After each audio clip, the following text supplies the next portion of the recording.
খুব জোরে কথা বললে শব্দটা শোনা যায় ঠিকই, কিন্তু বোঝা যায় না।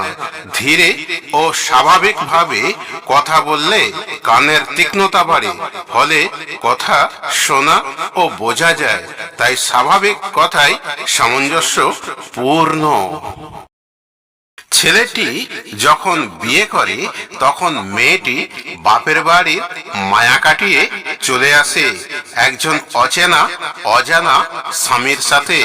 যেখানে বাস করবে সেই এলাকাটাও অচেনা মেয়েটিকে পোষ মানানো হয় ঠিক একটা খাঁচায় বন্দি করা পাখির মতন। পাখিটাকে যদি যত্ন না নেওয়া হয়, বারবার কাঠি দিয়ে আঘাত করলে সে যন্ত্রণায় ছটফট করে।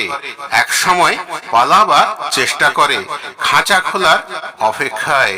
একবার খাঁচা খোলা পেলে সে আকাশে উড়ে পালিয়ে যায়। হাজারবার ডাকলেও সে আর ফিরে আসে না।